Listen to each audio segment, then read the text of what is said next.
जो है 3 योजनाएं लेकर आई है। माँ बहन योजना जिसमें 2500 रुपया देने का अनाउंस किए हैं तेजस्वी यादव, और वृद्धा पेंशन को बढ़ाकर 400 से 1500 रुपया देने की बात कही है। प्लस बिहार में 200 यूनिट बिजली बिल फ्री है। क्या इस पे कहना चाहेंगे सर? देखिए, योजना तो बहुत ही आकर्षक है और योजना को कह देने से भर से नहीं होता है। ठीक है, अच्छी बात है, हर आदमी चाहता है कि हमको और सुविधा मिले, लेकिन सबसे पहला सवाल तो ये उठता है कि आज बिहार के कोषागार की जो स्थिति है, जो रेवेन्यू का लॉस है शराबबंदी के बाद से, तो इतना चीज़ जो हम फ्री देंगे वो फ्री आएगा कहाँ से, ये तो पहले प्लानिंग तेजस्वी जी बताएं, एक खाका बनाकर बताएं कि इसके लिए पैसा आएगा कहाँ से। 200 यूनिट बिजली करोड़ों लोग को दे देना ये कोई आसान सी बात नहीं है। इससे कितना बड़ा धन का लॉस है, इसको समझने की आवश्यकता है। अच्छी बात है, वृद्धों का पेंशन बढ़ना चाहिए, हम भी इसके पक्ष में हैं, लेकिन इसकी कोई कागज़ पे कोई प्लानिंग तो होनी चाहिए पेपर पर। सिर्फ हवा में वादा कर देना है वोट बैंक की राजनीति करने के लिए, तो वो बिल्कुल सेकेंडरी बात है। लेकिन अगर वास्तविक में तेजस्वी जी चाहते हैं कि नहीं हम वृद्धों का पेंशन बढ़ाएं, तो उसके लिए एक प्लानिंग तो होनी चाहिए। वो प्लानिंग जनता को बताएं कि वो पैसा कहाँ से लाएंगे। तो और बहन बेटी योजना हो या जो वो उस तरह की योजनाएं हैं, ऐसी बहुत योजनाएं बहुत सारी सरकार ने कही। अभी देखिए दिल्ली में पिछले बार भी पंजाब के इलेक्शन में आम आदमी पार्टी ने वादा कर दिया, अभी तक 1 रुपया किसी को नहीं मिला है। वहीं देखिए हमारी पार्टी शिवसेना ने महाराष्ट्र में शिंदे जी ने प्रॉमिस किया और पैसा एक मुश्त उन्होंने धनतेरस के पहले 3 महीने का एडवांस में 7500 रुपया दे दिया और अभी फिर बढ़ गया है। तो क्या है कि नीयत की बात है। सिर्फ ये कह देना कि हम ये फ्री देंगे वो फ्री देंगे, तो फ्री की प्लानिंग कहाँ है? क्या बिहार में इतना पैसा है सरकार के खाते में कि वो इस तरह की सुविधा देने की स्थिति में है? तो पहले तो वो स्थिति में कैसे लाएंगे तेजस्वी जी, पहले इसको बताएं जनता को। अगर वो पूरी प्लानिंग करते हैं तो बहुत अच्छी बात है, सही सही उसका कैलकुलेशन करें, बताएं जनता को। ऐसे हवा में वादा कर देना और वोट मिलने के बाद फिर जो है सो कहीं उसका कोई हिसाब किताब ही नहीं रखना है। तो जैसे कांग्रेस ने अभी यूपी में किया, पर्चा बांट रहे हैं लोग पहले से ही एडवांस में कि 2000 रुपया मिलेगा, 2500 रुपया मिलेगा, लेकिन इलेक्शन के बाद लोग लाइन लगा करके खड़े हो रहे हैं और महिलाओं को बेइज्जत करके वहाँ से हटा दिया जा रहा है।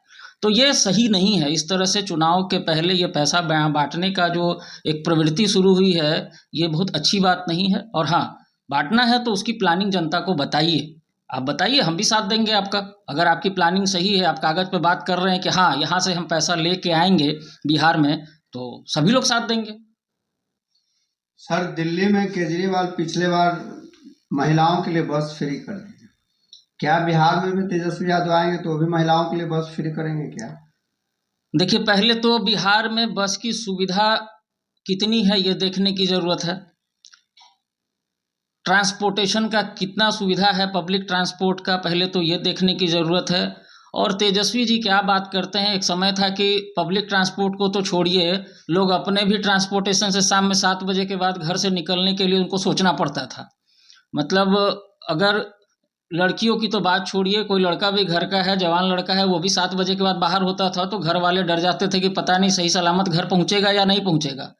तो ये सिर्फ हर चीज़ फ्री कर देना, और आज हमारी महिलाएं सशक्त हैं, उनको फ्री नहीं चाहिए, आप उनको सही सुशासन दे पाएंगे क्या? जो पिछला एक्सपीरियंस है हम लोगों का, वो तो अभी भी बहुत घबराहट है इस चीज़ को सोच करके। तो पहले तो तेजस्वी जी को ये बताना होगा कि भैया आप सुशासन को जो चल रहा है अभी नीतीश जी के नेतृत्व में, उसको कंटिन्यू कर पाएंगे क्या? क्या वो यही दिन रहेगा या वो पुराने जंगल राज वाले दिन वापस आ जाएंगे? तो फ्री में बांट देना जरूर इम्पोर्टेंट नहीं है। इम्पोर्टेंट ये है कि क्या महिलाओं को सुरक्षा दे पाएंगे, इस पर हम लोगों को तो भाई थोड़ा शक है। सर, अगर बिहार में शिवसेना एक्टिव हुए हैं जी, तो शिवसेना से लोग क्यों जुड़े? शिवसेना बिहार में लोगों को क्या देगी? देखिए, सबसे पहले तो शिवसेना का जो मेन मुद्दा है उसको समझने की आवश्यकता है।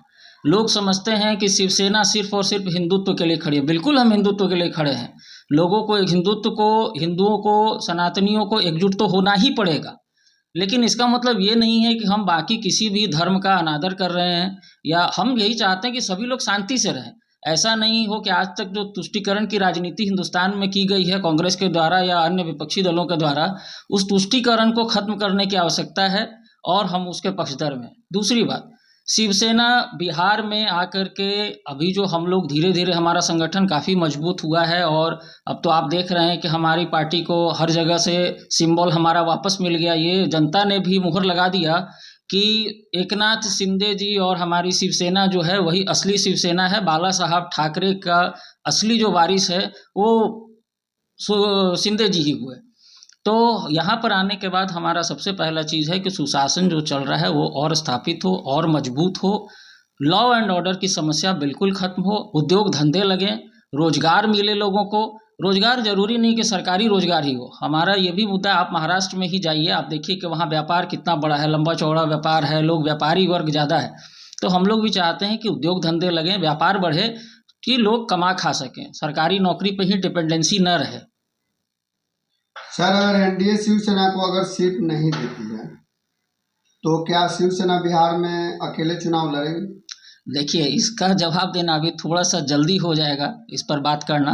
वैसे तो पूरी उम्मीद है कि इस बार विधानसभा के चुनाव में एनडीए के तरफ से शिवसेना को भी उसका हिस्सा जरूर मिलेगा, और अगर ऐसा नहीं होता है तो फिर इस पर पार्टी विचार करेगी।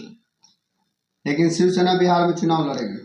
हाँ, बिहार में चुनाव लड़ने का मन तो है कि, और इस पर कार्यक्रम भी हो रहे हैं, मीटिंग्स भी हो रही है कि इस पर आगे हम लोग कैसे बढ़ सकते हैं। लेकिन हम लोग को पूरी उम्मीद है कि एनडीए के खाते से, एनडीए का हम लोग एक मजबूत सदस्य हैं हम लोग, तो हम लोगों को सीट तो मिलनी ही चाहिए। अपना परिचय। मेरा नाम आशीष शांडिल्या हुआ, मैं शिवसेना क्रीड़ा प्रकोष्ठ का